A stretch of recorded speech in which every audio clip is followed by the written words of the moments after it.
Western Cape is picking up the pieces after a severe storm tore through the province last weekend. The severe weather left many communities and farms underwater. The provincial government now says its initial assessment of the flood damage is estimated at 1.5 billion rand. Ashia Peterson is with the Agriculture Department in the province and is joining us live from Stellenbosch this hour just to give us a bit of an update and tell us the latest. Good afternoon, Ashia. Welcome to today and thank you very much for joining us. Just break down the estimated cost of the damage caused by the recent storm and flooding to the agricultural sector in your province. Good afternoon, Dan. At this stage, the areas affected mostly are the Overberg district, Cape Winelands, and parts of Garden Route. So our initial estimates, which is very early initial estimates, as most of the area in Cape Winelands, which is 80% of it, is still covered underwater. So it's very difficult to estimate the damage. In Overberg, it's about 50% of the area covered in water still. And parts of the Garden Route is also still covered in water. So this is really very initial early estimates. And in terms of Cape Winelands, we're looking at infrastructure damage that's currently estimated at 250 million. And the infrastructure would include irrigation, packing houses, fencing, those kind of things. And then, of course, crop losses.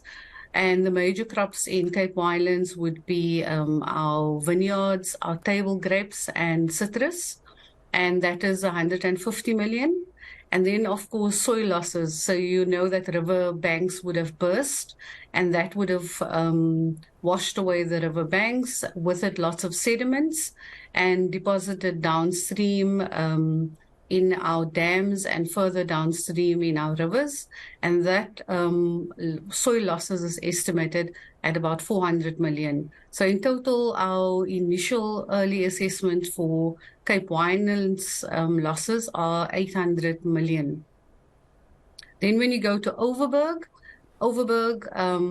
in terms of infrastructure is 130 million. In crop losses, which is mostly grain, which is made up of wheat, canola, and barley.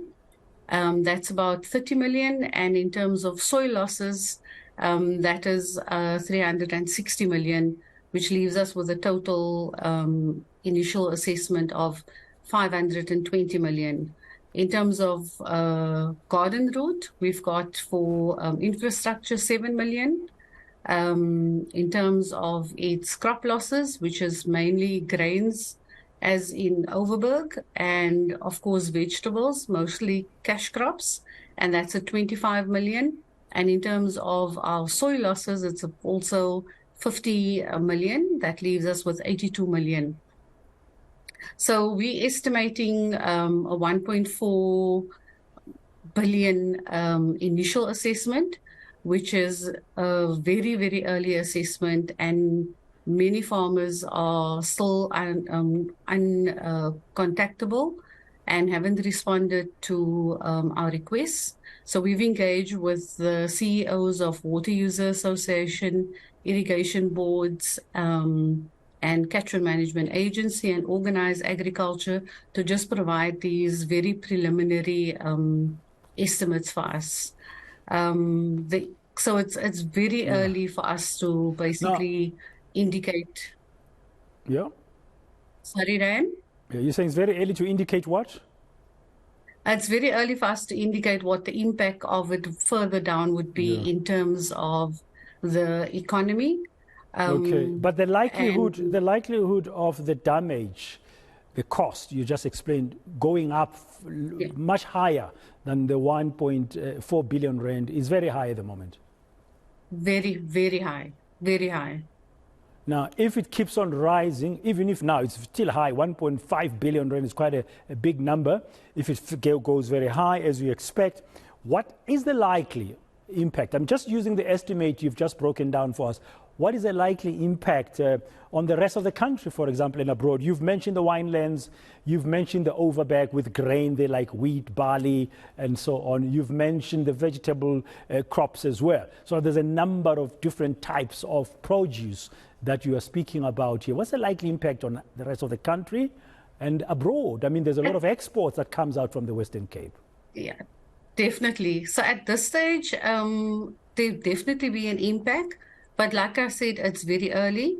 And all of it depends on, when I look at Overberg, in terms of its grains, the canola, wheat needs to be harvested in the next 2 weeks. And that depends on whether the area dries and whether they're able to send harvesters in it, and whether the yield will be impacted in any way. And we'll only be able to ascertain that within the next 2 weeks, whether it dries out or not. And that will give us an indication of what the national and international impact would be. In terms of, definitely in terms of our Cape Winelands, because of our prolonged winter, the rainy season, there has already been an impact through the fertilization regime that needed to take place, that didn't follow the timeframes as required. So we are anticipating that the production, it will have an impact in terms of yield and also fruit quality. And that would also include palm fruit as well. So definitely in terms of citrus exports, as well as palm fruit,